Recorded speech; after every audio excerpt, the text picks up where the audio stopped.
Assalamualaikum anak-anak, bagaimana kabar kalian hari ini? Semoga sehat selalu ya.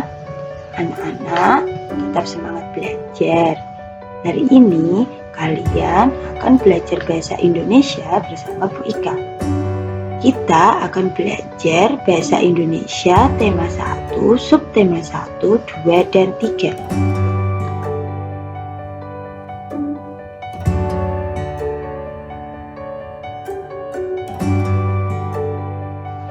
Untuk materi subtema 1, kita akan belajar menemukan ide pokok. Yang kedua, menyimpulkan teks bacaan. Dan yang ketiga, kita akan belajar tentang penggunaan tanda titik dua.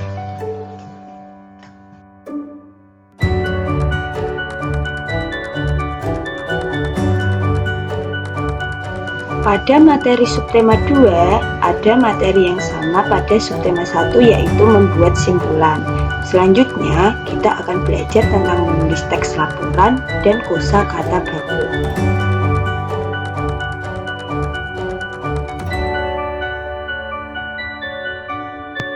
Pada materi subtema 3, kita akan belajar tentang menulis laporan, kemudian membuat simpulan seperti pada subtema 1, dan menanggapi kesimpulan.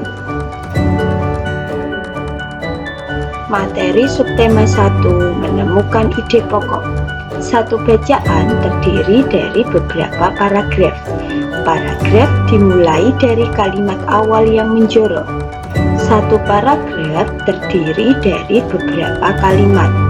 Dalam satu paragraf terdiri dari satu kalimat utama dan beberapa kalimat penjelas atau pengembang. Kalimat utama bisa terletak di awal, akhir paragraf atau menyimpulkan sendiri. Dalam kalimat utama tersirat ide pokok. Kalimat utama bisa menjadi ide pokok, tapi ide pokok belum tentu menjadi kalimat utama. Ada beberapa jenis paragraf, diantaranya paragraf yang ditentukan berdasarkan letak kalimat utamanya. Paragraf yang letak kalimat utamanya di awal disebut paragraf deduktif. Paragraf yang letak kalimat utamanya di akhir disebut paragraf induktif.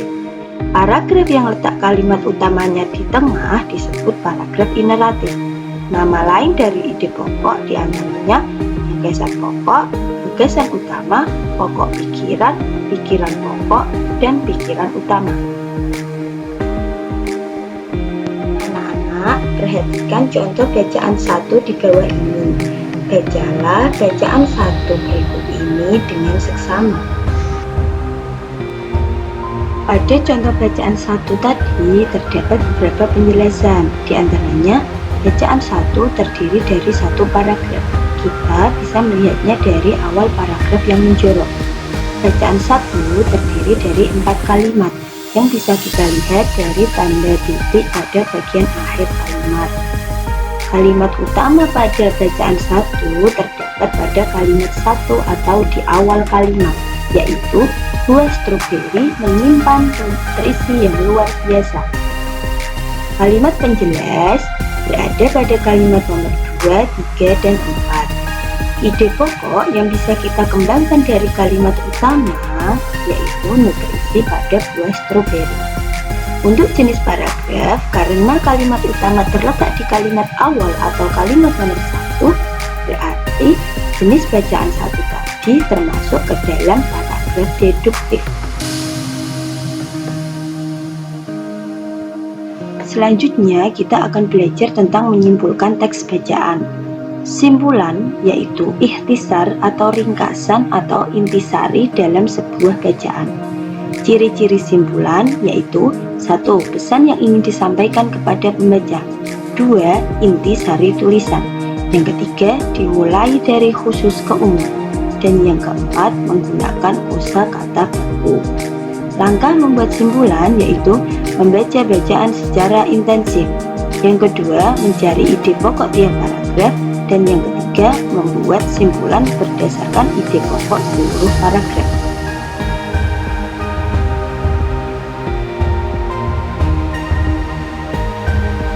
Perhatikan dan bacalah contoh bacaan 2. Dari contoh bacaan 2, maka simpulan bacaan yang didapat adalah jagung salah satu makanan pokok di Indonesia, atau jagung sangat penting di Indonesia. Selanjutnya kita akan belajar tentang penggunaan tanda titik 2. Penggunaan tanda titik 2 ditulis melekat pada kalimat sebelumnya dan tidak boleh ditulis terpisah. Penggunaan tanda titik 2 dipakai pada akhir pernyataan lengkap yang diikuti penjelasan. Contoh, Dinda membeli 2 alat tulis, titik 2, buku dan pensil. Penggunaan tanda titik 2 digunakan sesudah kata yang memerlukan penjelasan. Contoh, tempat, titik 2, halaman sekolah. Titik 2 juga digunakan untuk memisahkan nama tokoh dalam teks percakapan drama. Contoh, Ani, titik 2, bawakan bukuku. Tanda titik 2 juga digunakan untuk memisahkan jilid atau nomor halaman, bab dan ayat dalam kitab, serta judul dan anak judul. Contoh, Al-Baqarah, titik 2, 56. Selanjutnya, pada materi subtema 2, kita akan belajar menulis laporan. Laporan yaitu hasil pengamatan secara tertulis yang disajikan urut dan sistematis. Laporan dibuat setelah melakukan pengamatan. Contoh laporan yaitu laporan kegiatan, laporan pengamatan, laporan percobaan, laporan penelitian, atau laporan kunjungan. Hasil dari pengamatan ditulis berdasarkan fakta atau kenyataan, yaitu sesuatu yang benar-benar terjadi. Bahasa yang digunakan dalam laporan yaitu baku, baik, jelas, dan mudah dipahami. Laporan bisa dilengkapi dengan dokumentasi hasil pengamatan. Beberapa hal yang ditulis dalam laporan diantaranya judul, nama pengamat, hal yang diamati, waktu, tempat atau objek, kemudian tujuan, hasil pengamatan, kemudian simpulan dan saran. Berikut adalah contoh format laporan sederhana yang terdiri dari judul, nama pengamat, hal yang diamati, waktu, tempat, tujuan, hasil pengamatan, simpulan, dan saran. Selanjutnya kita akan belajar tentang kosakata baku. Kosakata baku yaitu kata-kata yang sesuai dengan PUEB, Pedoman Umum Ejaan Bahasa Indonesia, yang terdapat dalam KBBI, Kamus Besar Bahasa Indonesia. Contoh, pada kata kualitas dan kata ekspresi. Perhatikan contoh dan huruf yang bertanda merah.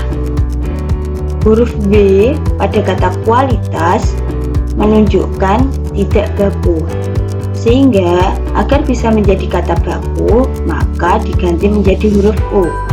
Begitu juga dengan huruf X pada kata ekspresi. Supaya menjadi baku maka X diubah menjadi KS agar menjadi kosakata baku.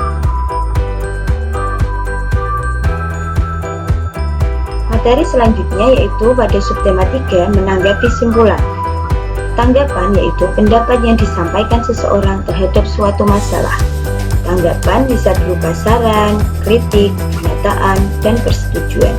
Tanggapan harus disampaikan dengan bahasa yang santun dan alasan yang logis atau masuk akal. Demikian pembelajaran bahasa Indonesia tema 1, subtema 1, 2, dan 3. Kemudian mari kita berlatih. Untuk nilai pengetahuan, kalian bisa menjawab pertanyaan yang ada pada Google Form. Untuk nilai keterampilan, isilah lembar keterampilan tema 1 dengan jawaban yang baik dan benar.